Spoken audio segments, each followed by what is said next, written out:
Hey everybody, this is Kevin Purcell with the Tuesday night version of the Theotek Podcast. And if you're a regular, you probably have noticed that we have jumped from doing this on Friday mornings at 9 a.m. to Tuesday nights at 9 p.m. This is in order to handle things like maybe getting guests from the West Coast, where a lot of Bible software companies and tech companies reside. Also to deal with changes in people's lives on our team. One of those was Antoine got a new job, and that made him unavailable on Friday mornings, and we thought he was an important voice to keep with the Theotek team. And hopefully sometimes we'll get LaRosa a little bit more involved. He's not joined us yet, but he may come a little bit later, if not maybe next week. But Antoine, how are things at the new job? Busy. Things are pretty busy at the new job. Got a responsibility for designing a really large and far-reaching system that should hopefully employ and aid in the employment of a whole lot of folks in this country and around the world. So, pretty big project, and I'm really interested in it. Are you under a blanket, Antoine? No, that's my sweater. I have an okay. iPad leaned up. I love that he's got kind of the reverse Kilroy thing going on. Instead of seeing the top half of his face, like this, we're only seeing the bottom. Anyway, that's Antoine. He is a tech guru and all-around good guy. And I guess now, are you permanently based up in the Philly area now? Is that, or is it a temporary thing, Antoine? That's all right. We'll just move right on. And then there's Rick Mansfield. He is with Accordance Bible Software and also a gadget hound and geek and does a lot of work with his church. How are you doing, sir? Doing great. Good. I'm glad I remember that it was Tuesday night. Yeah. Yeah, it's a big change for us. We've been doing the same way for 52 podcasts in a row, just about the same, I think, and then making this shift. And then there's Wes. Hi. How you doing, man? I'm doing pretty good. I've dug out.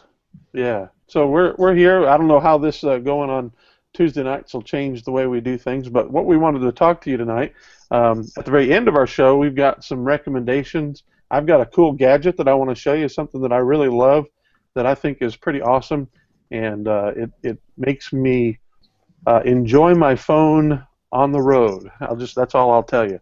And then, but before that, we wanted to talk. In case you hadn't noticed, there was a snowpocalypse on the East Coast this last weekend. For many of us, it started sort of on Wednesday, a little first round of it, which really didn't do a whole lot where we are here in North Carolina. But then, starting on early Friday morning, it really hit hard, and we got about, 8 or 10 inches. And, of course, in North Carolina, that just totally stops everything. Where I used to live up in Wisconsin, 8 or 10 inches. At least when I lived up there, that would be, that'd be said, oh, well, big deal. We'll get that cleared off in a few hours and we'll be ready to go. But down here, today, the kids were out of school again. And so what that caused a lot of us, most churches in this area anyway, and most on the East Coast, I think, probably at least called off services or canceled maybe the early service or the Sunday school classes or the evening services or whatever. And so we thought we'd talk about some technology and how to help deal with that kind of thing. Guys, how many of you, first of all, called off service, or your church called off service on Sunday? We did. We waited till about 2 o'clock in the afternoon on Saturday and finally made the call, but by that point it was pretty much settled. Yeah. Our church... said you just called off the early stuff, right? Right. Yeah, we have 2 services on Sunday, and so of course we were hearing predictions of anywhere from 8 to 14 inches, and so we decided. I say we. I had nothing to do with it, but the powers that be at the church decided on Thursday to go ahead and cancel the early service, thinking that, okay, if it was really bad, the roads would be cleared, the parking lot would be cleared, we'd be able to get people in, and then we didn't get anywhere near the 8 to 14 inches. We got about half of that, and so it's a little bit premature, but it's better to be safe than to be sorry. I heard one of the local weathermen say that the snowstorm underperformed here, and I don't know of a thunderstorm or not. I don't know if a snowstorm rather is required to perform or underperform. But I feel like his ability to forecast the weather was what was underperforming. Well, let me ask you this, guys. Do you what in the world is going on there? I'm getting a. Antoine's sending us an invite for a He wants to rival start his podcast. own party. Yeah. If he trapped off ours. Yeah. There he is. Well, let me see if I can get him. He's back. Here. Maybe he lost the invite. There he and is. doesn't know how to get back in. There he is. Okay. I'm bad, guys. Sorry about that. Well, let's go ahead and jump into it. If you're going to call off a service, you got to let people know. And of course, that's a different thing depending on the size of your congregation. If you're a small house church of 8 or 10 people, you just give everybody a phone call or send a quick text message to everybody. Our church is relatively small. If we have everybody who shows up in a month on a regular basis during a month's time, if they would all show up at the same time at the same service on a Sunday morning, we might hit 100 to a little over 100, something like that in worship services, which means we normally get around 80 to 90 in worship and 60 to 75 in Sunday school. What we used to use is, and I can't remember the name of that company, used to have the little box that would hook up to your phone, and it would spend 3 hours calling everybody on a phone list. What are those things? Do you remember what those are? You had a robo-dialer? Something like that, yeah. Wow. That's not what it was called. Did any of you guys use one of those ever? No, but Okay. I think our church needs to use something like that. Well, it was terrible. First of all, I mean, I don't know if it was the interface or the box that we bought, or it was a couple $100, and that thing, half the people would, the next time I would see them at church, they would talk to me and say, "What was that message you sent out? I couldn't hear it." And it wasn't, just elderly people who have hard of hearing problems. It was, even young people, anybody. So half the phones couldn't hear it. It was just a terrible thing. So I chucked it. I just said, I'm not going to deal with this anymore. And we've gone to just kind of informally letting people know. Most churches get on, a code for your local TV station or radio station and announce it. Do any of you guys do that, or your churches do that? In the past I typically have called the TV stations, but for this one I didn't bother. Mostly because once you get above 14 inches, no one's coming anyway. So it's for that part of it. But we do have a way to communicate with folks. But I'll let you. So what do you use to communicate? Well, for us it's pretty much trifecta. We had switched our prayer chain years ago to let people determine how they wanted to connect. The vast majority said they wanted to be on email, which I thought, and that was across the age board. And so I had a trifecta. I have our WordPress.com site published the article saying, we're canceled for Sunday. We're going to come out and shovel if you're able-bodied. That posts it to our social media networks, and then I go on our MailChimp mailing lists and I pull in the news feed from the website, and that automatically sends it out as email. And then usually there's 2 or 3 people that I'll just call just to make sure, because sometimes they don't check their email or their computers. They're not like me. And it was kind of funny. So I called one woman literally the moment after I sent the email. And I'm going, I got to find her number. And I looked it up and I called her. And it's like, hey, I'm just calling to let you know there's no service. She's like, oh, yeah, so-and-so just called me. She wouldn't make sure that I checked my email. So they're, the people are looking out for each other too, which is really nice. But we're a smaller church. We can get away with something automatic like that. Yeah, that's what I think is, again, it depends on your size of congregation. Rick, what do you guys do? Well, we will alert the television stations, and I think that our music minister said he was going to do that. I have no idea if he did that though, because I didn't look to see. But they also announced, for our service that we were canceling, they announced it on Facebook. They sent out, they did a church-wide email to everyone. The problem with that is, we did have someone show up. We have a church member. He's 98 years old. He still drives, and he showed up for the 8:30 service. Actually, he showed up like many older people will early, so he was there by 8 a.m. And fortunately, there were some people there setting up to rehearse the music, and so he got to sit in and watch how that went on. But then we had people, we had our Bible study. We've got the Bible study time before our second service, and I had people in the Bible study who again a little bit older, don't have internet. They didn't know that we had canceled the first service. They just didn't come to it, and so that so we've got some holes in our system. Now there could be we could divide it. We could figure out who those people are and say, okay, we're going to make sure that someone calls them. But I think I don't know if it wouldn't hurt to have like a little one of these online robocall services. Mhm. I would never want it to be used on a regular occasion, because I think these things are annoying, and I think they're impersonal.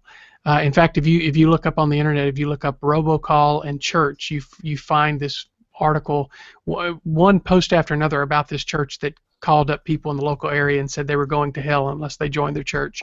I don't think these robocalls should be used for anything like that. Even much less offensive stuff than that. But I think for emergencies, for canceling a service, I think they'd be perfect for that. Let me share one that I've just signed up. Our church, we're in the process. I sent out a message on Facebook saying, this weekend taught me a lesson that we don't have a good system for this, and so here's what I want to use. And this is one called Call 'Em All, and it's relatively inexpensive, and they have two plans. You can either do all-you-can-eat monthly subscription fee based on the number of members you have, or what I'm setting up is I'm just you buy credits, and one phone call is 1 credit, 2 text messages is 1 credit. And you pay for credits. So it's one phone call equals 1 number that you call? Pardon me? It's 1 phone call is 1 number that you call, not the... Yeah, correct. Thanks for clarifying that. Yeah, for every number that you call, like let's say I call 100 people, that's 100 credits. Or if I text 100 people, that's 50 credits. Gotcha. And you buy the credits, and here's the pricing for it. For what we're going to use it for, and like you said, Rick, we're only going to use this for emergencies or just something where we need to get a message out quick to everybody. Like, maybe there was a sudden death in the church, and we want everyone to know about it, and this is the easiest way. But even that, I don't know that I would use it for that. I'd probably mainly just for service cancellations or some big change in the worship service time or something like that. But you see the prices. I bought 200 credits. So it wasn't very expensive. That's not too bad. No, it's so not bad. does that mean 9 cents per person that you call? Right, per credit. Okay. And for example, and I'm telling the people, look, if you want me to, I'll set up your phone number. For a lot of people, they don't text. Yeah. But most of our folks do text now. And I said, if you would, please give us your cell phone number to text you instead of call you, because that saves us money and makes it a little bit cheaper for us to do it that way. Yeah, that's the cheapest texting solution I've seen ever. Yeah, and it seems to work well. We did one little test with it many months ago where I just put my family in there and sent a text, and they all got it. The way you do it is you text 292929. That's the number you send, and then you have a code word that you give people. So like this Sunday morning, I'll get up and I've got an announcement put in the bulletin, and I posted it on Facebook. I'll put it on our church website. So you guys text this number and add, and this is the code. I'll say, look, if you guys want to get our phone calls, here's how we will be notifying you when we're canceling service from now on. So if you want to get the phone call, give me your phone number. But if you have a cell phone and you're willing, send this word to this number, and I'll probably make a graphic to make it real easy for people to understand how to do that. So that's what we're going to use, and so I'll let you know, if it doesn't work, I'll let you know and complain about it, and then we'll go look for something else. But this seems like a good. Now, if you're going to send a bunch of these, like maybe you want to do a weekly reminder about something, and people don't mind that, then maybe buying the monthly thing might be worthwhile, because if you send out to 100 people, maybe 35, doing it 5-6 times a month, you're going to go through $35 worth of credits anyway. Can you make lists on the thing? So can you break it down into different lists so that if you have... Now, I'm not going to log in because that would reveal the 20 or so people who have already signed up. But you can set up name groups, and unfortunately, if they text in, we don't get their name, and that's a problem. Right. I'm kind of upset about that. I'm going to see if I can figure out if there's some way that they can send their name, text their name to it, and it'll put their name on the call list. But I haven't figured that out yet. But I've got a group set up for the church choir, for the youth group, the senior adults, children's teachers, those kinds of things. So. You said if they don't mind it. Again, my problem with these is when it is used to replace regular human interaction that I think could be done better with regular human interaction. I remember years ago a prominent church in the community, evidently they had just got one of these and they were trying to build their singles ministry. So I think they probably bought like a list of phone numbers, and they called every phone number, just shotgun style, and asked, they said they were trying to, start a singles ministry, and they wanted to know if we'd be interested. And so I said yes, even though I was married, but I said yes. And with each blank I was supposed to fill out, they say, tell your name, and I just gave them a mouthful of, what I thought about how impersonal that was as a way to build a ministry, just to do a shotgun approach like that. So I'm sure they appreciated that. You guys I live in a completely recommend different this world for than me. anything other than occasional use, or if you're calling your people and they know that they're going to get a weekly text message. Yeah, and if they agree to that, I don't plan to use it for that, so I wouldn't call that way. If, like my choir or the worship team or something like that, if the guy wants to if the worship leader wants to send out to the band, here's the set for this week. That's sure. Instead of having to go through the whole thing, you can just, we just add the people to the group and then they know. I think that's pretty cool. And we had a phone tree here, and people complained about it constantly. And phone tree, that's it. There you go. But not an automatic. This was like everybody has a captain and they have 4 people that they call, and if everybody would just do what they're supposed to do, everyone would get their message. Like the thing that it hadn't worked since like 1970. Someone's out of town and it breaks the whole chain. And it breaks the whole chain. Or they don't answer their home phone anymore. So that was the other one. But we had, and the woman who was like the last captain of the phone chain, and she was going to keep on doing it, and just an absolutely lovely lady and absolutely wonderful. By the time she got done, could not hear a lick, and her phone was miswired, so the phone buzzed every time you called her to try to get the information. And there was some rather comical in retrospect messages that got passed on that sent people into panic and grief because they thought relatives had passed away. Oh no. Whereas that was actually the opposite, and it was a very strange reality. But I often think when you're trying to communicate, you have to let people express how they want to connect. Yeah. And they usually migrate to the places that they want to. And for our church, it ended up, for whatever reason, ended up being email. And that's the way most people actually prefer to get their information.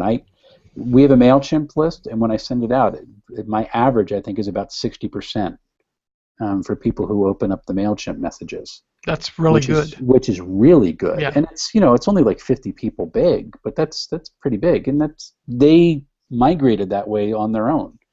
But I think they would love texting too. So that's for $15 unlimited. That's not bad. Yeah, if you got a small list, that's about 50 people, 50 lists. That's not bad at all. Yeah, and the other thing I said was in our Facebook thing, I said, if you got 4 tech phones in the household, only sign up one of them. Yeah. Because this is what we're going to use it for. This is the company I was telling you about, that device that we had, and it just really didn't work well for us. And it's a phone tree, and here's the little box that we hooked up to our phone, and course, for some people these days, first of all, it was over at the church office, Right.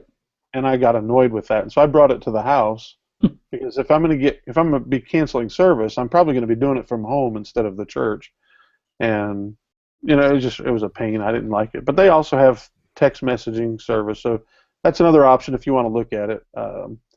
I don't know anything about how the other features are because we're not going to use this, but well, let me ask you this: if you stop sharing that, let's say you've made the decision, you've called it off, and you've got a good solution for letting people know that, hey, don't come to church because you'll be like that elderly fellow you mentioned, the only one showing up for the service. Most churches, they just do nothing, right? They don't have anything. They just watch it on TV. So here's your chance to catch up on your Joel Osteen viewing.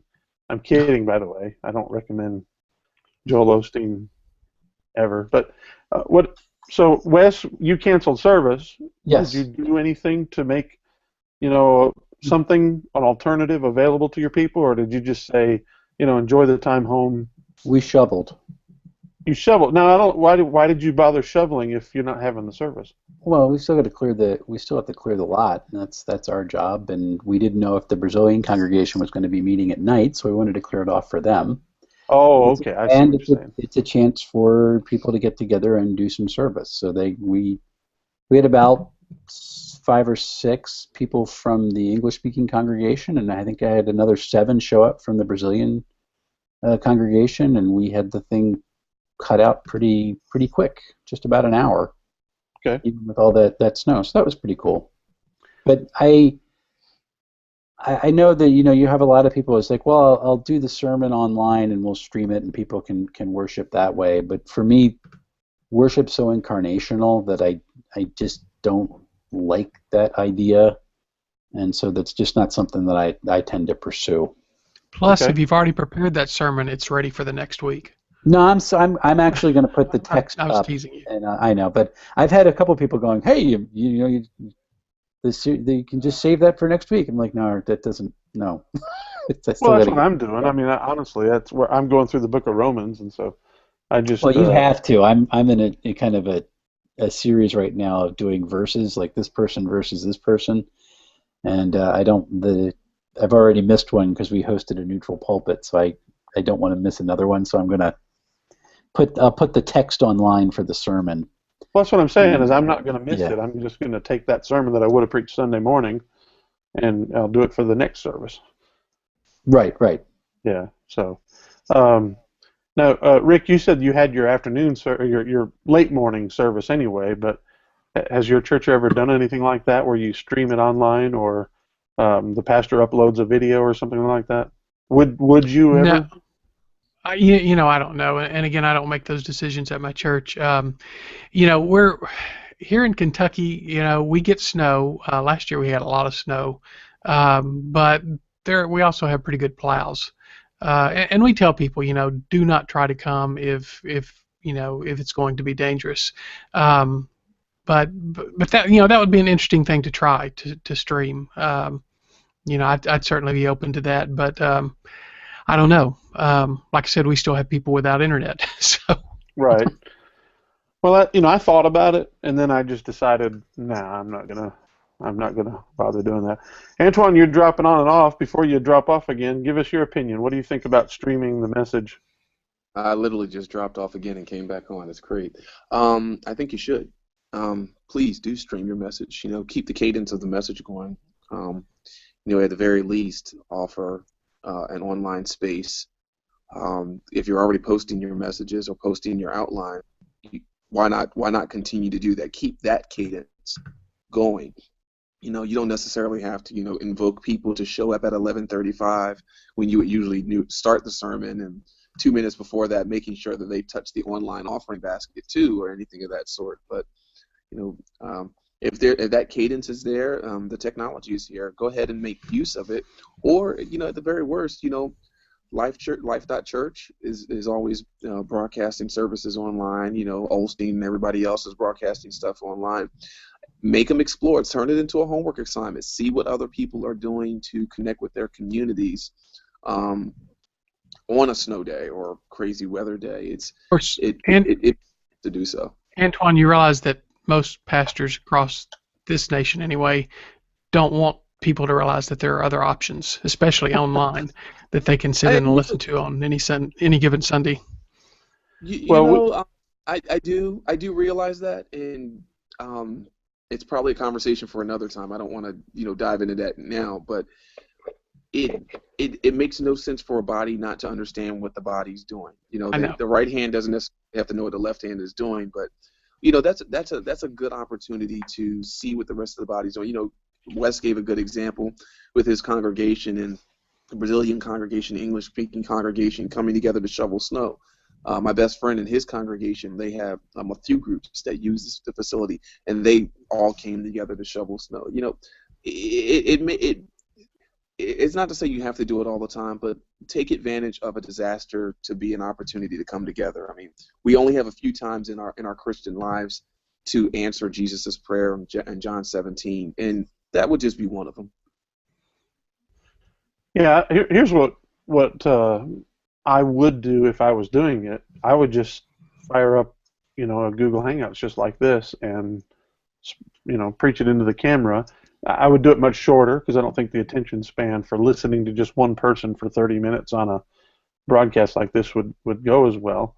But I would also offer it as, interactive. I would say to the people, hey, at 11 o'clock, when we would normally have our church service, I'm going to be online. Text me a question, or that way it could be more interactive than my normal worship service could be. And if I notice, I can see how many viewers we have. If I notice that we have viewers, I could throw up the say, here's a question for you. What do you guys think? And let them chat with me, through whatever their means would be. Do it through Twitter or Facebook Messenger or something like that. I know a friend of mine in the area. I follow him on Facebook, and I saw his announcement that our church, we're not going to be having services, but go to the church website because at 11 o'clock I'm going to stream, a shortened version, an abbreviated version of the message I would have preached, and he did it that way, and I think that's a cool option. Whether you do Google Hangouts or if you use something like Ustream or another option, lately that's for a while last year was all the rage was, Periscope. Mm-hmm. And that might be one option. So here, if they have a website online, but it's really only an app for your phone, so you have to do it through your phone, or you could install it on a tablet in phone mode and do that. And that allows people to follow it in an interactive way, but they also sort of have to already know about Periscope, and so that sets up you'd be required to do a little bit of education because most congregants probably don't know about Periscope, at least in my situation. If any of them would, but whatever your option is, it's just there's so many possibilities today that are free that you could use. Here's another one this is the one we use for our worship services, and this is so that we pay somebody so that we know it's going to work, and when it doesn't work, I've got someone I can call up and yell at. It's not the best option, but it's inexpensive for a small congregation like ours. I think we pay. It's maybe not even $100 a year for streaming, and they have a way that I can integrate it on our church's website so that I can say go to highpeakchurch.com/streaming, and they can find the service. Now the problem is it's set up with the church's computer, and so I don't want to have to walk over to the church, turn on the sanctuary computer, and do that. And I haven't set it up here at home or anything because I've never even thought to do it, but. This wouldn't be my first choice because of the cost of it. But what would you guys use if you want to? Let's say you didn't necessarily want to stream on a snow day, but you were wanting to stream something for your church members or just for friends or whatever. What would you guys recommend other than what I've mentioned? I mean, at this point, I'd probably use Google Hangouts, and I could foresee getting together to do a discussion on a passage or something like that on a snow day if we wanted to. But like I said, when you asked, it's just, to me, that's not worship. At best, me preaching a sermon into a camera is a lecture. Worship has so many more elements to it than that. But so I could see community building. Yeah. Antoine, sounds like you had a thought. Yeah, I was gonna say, I think you have to play the rule of emergency, but it's emergent. It's not your normal worship service. And Greg Groeschel will probably smack me in the head for saying such. You're not trying to duplicate. Who will smack you in the head? Craig Groeschel. That's from Life.Church. Those guys have been doing online church. They have been doing online church since there was a term, online church. Yeah, not a fan, but that's okay. You're doing something to, and I don't want to say fill a space, but there is a behavior of churchdom, or at least sitting, listening to a message. That it's okay to keep that particular portion. If you're thinking of worship songs and allowing people, kind of a space, maybe your music ministry director should have their Pandora playlist ready to share for Emergency Sundays, so they can say, hey, listen, these were the songs that we were going to sing. You can go ahead and enjoy them yourself. It's not us singing them, but hey, go have at it. Or you have YouTube Live and Google Hangouts, with which the worship team, because a lot of worship teams are a family, or a good chunk of them are family anyway. They can go ahead and begin to play, at least invoking a part of worship. You're not going to get the sacraments, but you're definitely going to get a piece of the fellowship that you might not have ordinarily got. 14 to 30 inches of snow.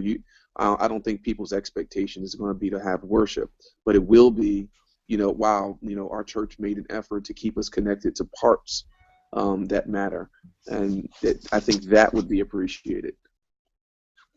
Yeah, I'm not going to say that I want us, I want for there to be online worship every week, like you said, Life.Church, Life.Church, is that what it is?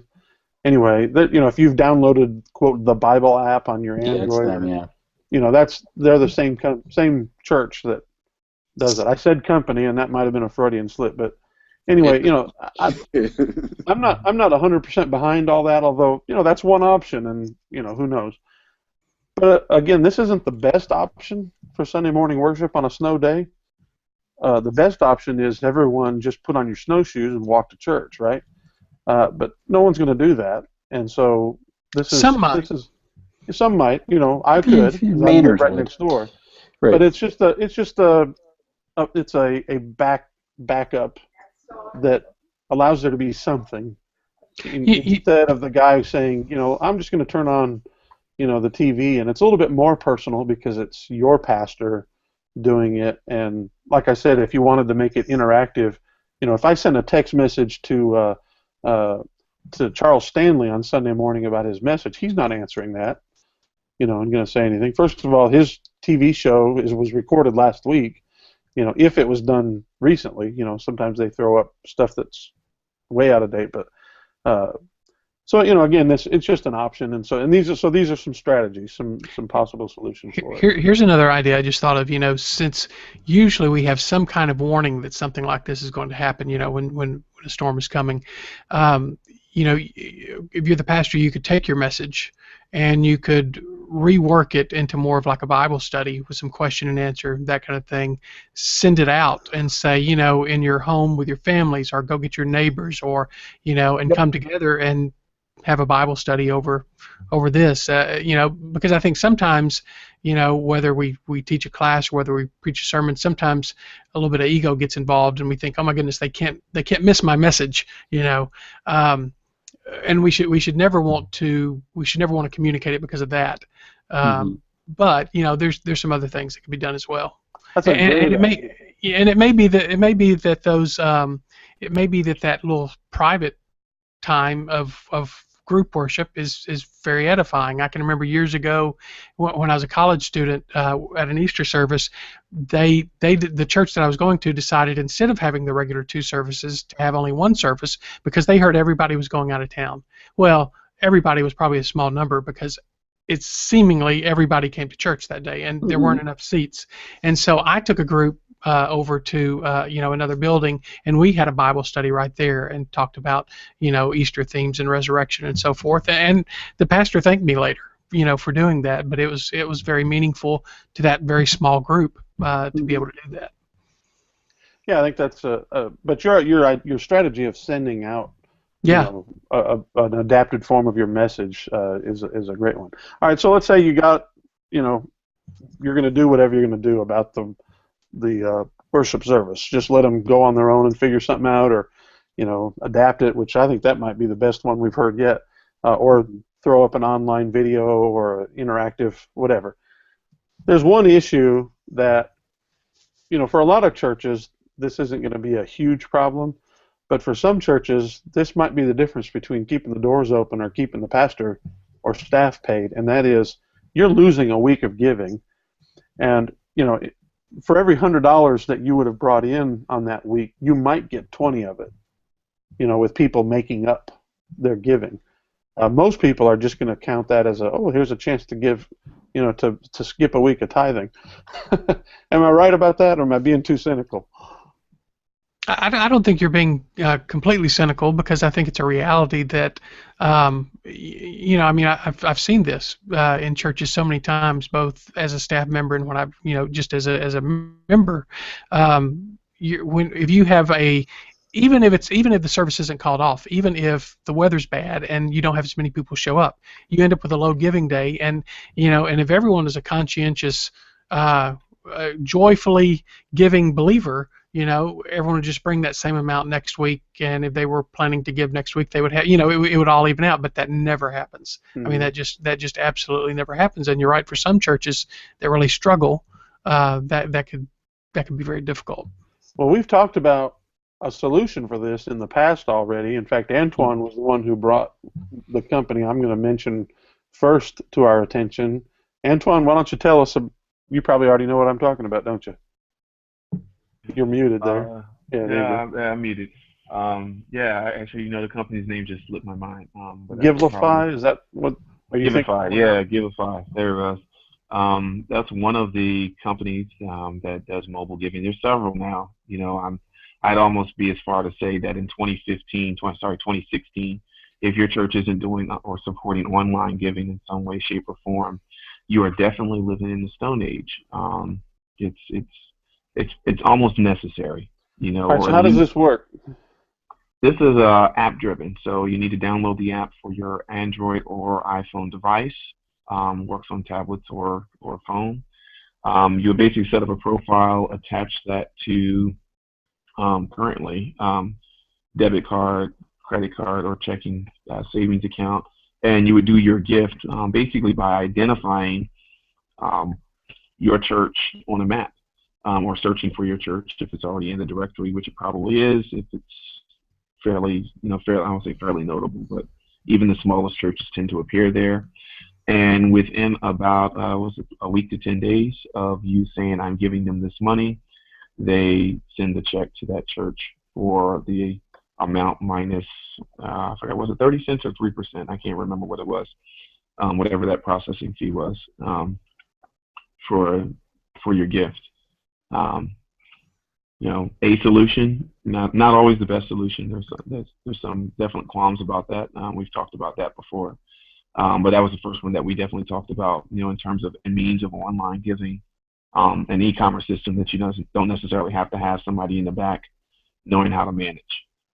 Yeah, and this is the reason I like this solution is it's simple. If you've got an app. Now, there's a problem. I'm not sure. Is there a way to give without using an app on this? Like, is there a giving website? For Givelify, no. They were going to do a website, but they have actually stuck with the app mentality, which is good. Security. He just dropped off. And off he goes. Yeah, there are other solutions, though. You can find them. Most of the church management systems, that are out there will also have giving involved in it. My biggest concern about this is for people giving who aren't used to this. First of all, on the church end of it, there's the concept of, why would we pay someone to send my money when I can just give them my money? Well, here's an answer for that. okay, on snow days you actually get money instead of, they can still give on snow day, whereas they wouldn't be able to do so otherwise. Now, the people who would make up the gift the following week are probably the only ones who will go online to make the gift that on that snow day too. So maybe it's not an answer to that, but that that little percent that you mentioned. The other thing is, I used to love it because they used to send a check. If your church wasn't willing to sign up for it, they would send the check to the church. They won't do that anymore, unfortunately. So now, do you need a merchant account in order to? Well, you have to give them your church's bank information for them to make an automatic deposit to the bank, or you just can't use it anymore. Okay. Yeah, that probably had to do with the change in rules. So the merchant changes that happened in October. Mm-hmm. No, it's because they said they couldn't afford the manpower of making checks. That's what. Oh yeah, well that probably could be the case too. I contacted them and asked them, why are you doing this? I was so happy and I was recommending it, left and right for this very reason. And they said, well, we just couldn't afford the time and the effort that it was to actually make the check out and send it, which it was fairly automated. I didn't see a single handwritten anything anywhere. But still, even automated, you got someone who has to hit print on the computer to do that. And so unfortunately, you're going to have to sign up. Your church is going to have to sign up for one of these giving options and have it automatically deposited. There's no good way yet that I know of. Is there? Maybe one of you guys know of a good way to send a check. Well, want to know, and this is something it kicks back to the giver instead of the church doing this, but every bank has an online portal that allows you to do online billing, and every person can send a check directly from their account.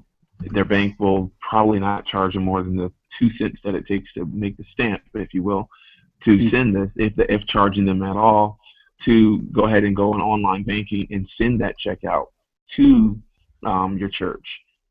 That's painless. Just about everybody has a bank account that's able to do that. You can do it from a checking or savings account. You don't have to worry about giving anybody your app or your account information. Basically, all you're telling the bank to do is on XYZ date, debit my account for this and send the check to this person. Heck, I was doing that through Quicken back in 1997 over dial-up.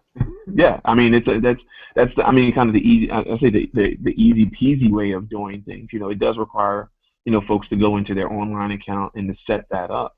But again, that's something that can be set up, and you can do that on a reoccurring basis. So every month, I know that if your income is relatively predictable, you can go ahead and set that up. Obviously the catch being that if you didn't have that same income for that month, you want to go in there and stop that reoccurrence so that you don't incur any other charges. But that's the easy peasy way. If you don't want to get involved with the Giveify or any other kind of giving service or text to give services. I totally forgot the one my friend's church is using. They actually got rid of doing the offering baskets for cash. They now do text to give, where you have to do a giving kiosk in the back of the church, which is really neat for that reason. So they don't have issues on snow days and emergency days. So I would love to use that. It would be great if you could do Apple Pay at your church. That would be bizarre. Let me ask, this is part of my struggle with online givings. What do you do for offering? Because that's a theological action. So how are we... Say it again for me. I froze up. We're going cashless society, and I understand the idea of collecting cash is going bye-bye. And envelopes is going bye-bye. But what do you do? Because that idea of bringing an offering is a theological action. I understand. We think of it in terms of a business transaction. We don't get the cash, we don't get the offering. But there's a theological act that's why you stand and sing the doxology when you're bringing the plates forward or give thanks or something, and there's something gets lost. So I'm not saying that you can't do it, but I'm saying, what do you do to bring an offering into worship as a presentation? Okay, This is so something that we've been doing for 2,000 years. How do we continue to do it? no, we haven't. Not the way that we do it now. The Yeah. act is something we've Well, been doing for 2,000 years. How do we continue it? so what GiveLify was doing early on, they've kind of stopped doing it now. But they actually gave you the option of downloading from their website paper slips that looked like checks. That basically said, I gave via GiveLify my offering. Okay. So that the finance team, the trustees, They had a whichever your paper copy of persuasion what is, was going on. they had a piece. Well, no, so you could actually get up and walk around the sanctuary if that's your vice, or stick something in the offering basket, so that action would be kept. That was something that Wale was very adamant about trying to keep, and specifically, some of our minority churches. That's a very important thing. Yeah. At the same time, it's a perceived important action, or it is an important action. I just from the different churches I get to fellowship with, I find that that's very generational, and generational and economic. There's some groups that honestly they don't care to see anybody get up or give to an offering. One church totally, like I mentioned earlier, they totally cut off the whole basket. They're done. You give your offering at any time during the service. I'm not even talking about the whole basket thing. The concept of bringing an offering. Well, I mean, but bringing it. Okay, so but if I'm giving a check online or tapping the basket or whatever, I'm still bringing my offering. What I'm not doing is I'm not using the space of time in service to do so, but I'm bringing it as I get my increase.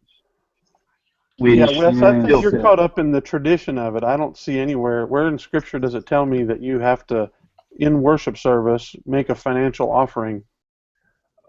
But I'm not even talking about a financial. I'm talking about the act of bringing an offering of some kind. Okay, the greatest offering is a sacrifice of praise, isn't it? And don't you do that through your act of worship itself, where I'm presenting myself as a holy living sacrifice unto the Lord? This is one thing, but there's something sacrificial, which is why we've substituted money, because we value it. Why does that sacrifice have to be on Sunday morning during the worship service? Why can't it be on Monday when I deposit my check? That's when we're gathering. And why does it have to be when you're gathering? Because this is the model that we were given out of temple worship and out of synagogue worship. As a tradition, but there's nothing theological, as you say, that requires it. That's the ongoing I don't know about that. If you're talking about, I do. I'm pretty certain of it. I'm talking about the theology. When you point to chapter and verse, can you give me something scriptural that backs up your view? Every command of the Lord to bring an offering to the temple and never come to the Lord empty-handed. Okay, but what kind of offering? Leviticus right now, so it's kind of what kind of offering? You're supposed to bring something that's sacrificial to you. You bring the best out of your flock. You bring the first fruits out of your. Okay, and we don't do that anymore. That's what I'm talking about. So the greatest offering that replaces that offering is a sacrifice of praise, according to the Bible. So hey guys, hold on. There's praise offerings and there's. Hold on, guys. So no, actually, you guys are going down a really cool road, and we haven't had a theological discussion in Theotek in a while. So this was actually pretty fun on my end. I was waiting for it because there is a significantly different end between different ends. But what you both say is true, which is really hard to say. What you both say is true, and at the same time, the theological tradition or the behavioral tradition of bringing something to a temple and or bank, because remember temple was both, that was your proof that you owe God something for what God gave you, is definitely an action that we can't say that we get rid of. At the same time that we can't get rid of that action, there is only a prescription in the Bible, not a description that we have to follow. Right. Correct, which is why I'm saying, what do you do to replace the action? Because money is no longer going to be it. Well, does it have to be replaced? I would say that in this day and time, the thing that people find more valuable is time. In fact, most people would rather give a financial gift than to give time to a cause, because it costs too much for me to give you my time. So really, simply the act of showing up to worship with a spirit of worship, not just out of a tradition or habit, but out of a spirit of worship, in my opinion, is a far greater offering. In this day and time, in a wealthy America, in other words. I mean, I guess I'm not. It's not where I am, but that's fine. Okay. You have any thoughts on it, Rick? I see both sides, but I kind of lean more toward what Wes is saying. I think there's value in tradition. I know it's very un-Protestant of me to say that, but I, if this is one reason why I wouldn't want my offering to be automatically deducted, every paycheck out of, because I think it needs to be something that I'm thinking about, not something that just happens without having to think about it, if that makes sense. And I'm not saying that it has to be for everyone, but I know, like in our church, we pass the plate. But in some churches, it's an act where you get up out of your seat and you go forward and you lay that gift at the altar. Different churches do different things, and it's for online stuff. Maybe you have both options, and so maybe there's if it's generational, maybe the generation that would prefer to do that can do that, and others can do the other. I don't know. Let's bring this back home to our original discussion, Byron, and that is maybe for churches like Wes's, you don't want to replace this on an ongoing basis. But maybe you could find a way to set something like this up just for this situation. Oh, we're going online eventually. It's something that it's because we're not hurting with the in-person giving. It's not a rush for us. Right. But we're heading. But you know what I'm saying is that make it an option for on a day like this, which is what our original conversation. Well, guys, I think this has been a good discussion, and I hope it's been helpful to those that watch or listen. Let's get to our favorite things, and I want to quickly share we have two of them today that I know of. Maybe someone else will have one impromptu at the end. But I just got this little thing right here. It's the No Choice Crazy Mount Magnetic Car Phone Holder. And that's a big, long thing to say. This is a thing that you stick it to your dashboard. You put a little disc on the back of your phone, and it's easy to get the things on and off these days because most phones aren't plastic. Most good phones aren't plastic anymore. If you have a problem with it, put it on the back of a cheap case, and then that thing just pops right onto that little disc, and man, it just pops hard, and it's not coming off, hitting bumps and things like that. I'll show you the little. But then is there this thing stuck on the back of my phone? Yeah. I wouldn't like that. Well, that's fine. I love it. I think it's awesome, and so that's why I'm sharing it with you. How's it mounted to the dash, Jeff? It's just sticky. Okay. I know a lot of people don't like that idea, but you can find stuff that makes it easy to get off. But here's a picture of what it looks like, mounted on the phone. The reason I like this one is I've seen other ones that are much bigger, and they're just more annoying. But this is awesome for getting directions and having just real quick. If you don't have a hands-free system in your car, you could quickly reach up, tap the answer speaker button without thinking real hard and answer the phone if you needed to while you're in the car. So, and it's cheap. It's $20. As you can see, I just got it earlier this month. Cool. And the key would be what happens to it after the hot summer sun, for a few weeks. Is it then permanently mounted, or will it not stick at all? Slide off, yeah. Well, we'll have to see. I don't know the answer to that question. It seems pretty sturdy, and the one I used to have was a lot bigger, and I had it all through last summer, and it stayed put. It didn't. I do like the idea of a magnetic holder. It's an interesting concept. Kev, we have one that we actually have. It goes in our CD slot. Okay, there's another. Like we've never used a CD in the car ever, so. Is it magnetic or is it some other? Nah, it's a grip, but it works pretty good. I have one, which you've seen me talk to you, Kevin, before while I'm driving before, when you've sent out the invitation for this, and I'm almost somewhere. Mine fits down, and I have front cup holders that slide out in my truck, and so not every vehicle has that, but mine sits there and mounts there and kind of does the same thing.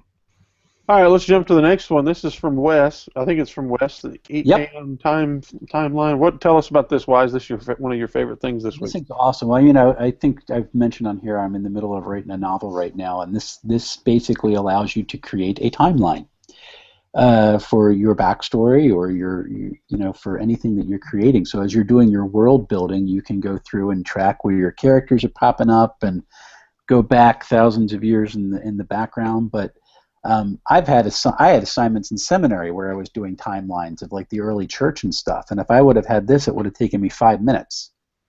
I mean, it's really cool how it integrates into Scrivener. You can actually sync things to keep it go back and forth, and to put the notes into format and then get it exported out to PDF. If you're doing anything timeline, if you want to do a timeline of your church and the story of your congregation, this thing is really inexpensive. It's really easy to use, and I cannot highly recommend it enough.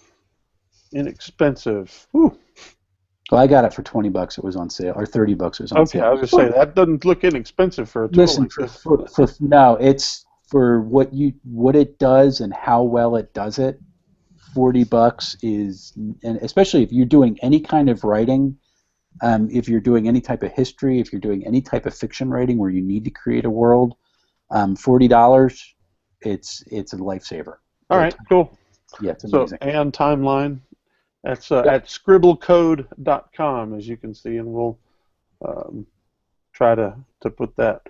I'm doing a terrible job with all this bad weather, and I'm just not going over to my church office where I have everything set up to do the podcast, the audio version, and so I've been doing a terrible job. Our number 52 is not uploaded on our website or into the audio, and so anyway, I'll get that done as soon as possible. But we've been having fun with this. This is our first Tuesday night, and we hope that you will enjoy this. You'll be watching this or seeing this at a later date on our YouTube channel or on iTunes or Stitcher Radio, and because of Stitcher Radio, you can get it in just about any podcasting app other than the Apple Podcast app, which then you'd have to get it through iTunes. But anyway, and go to theotek.com to find out where to download those or where to connect with all of that.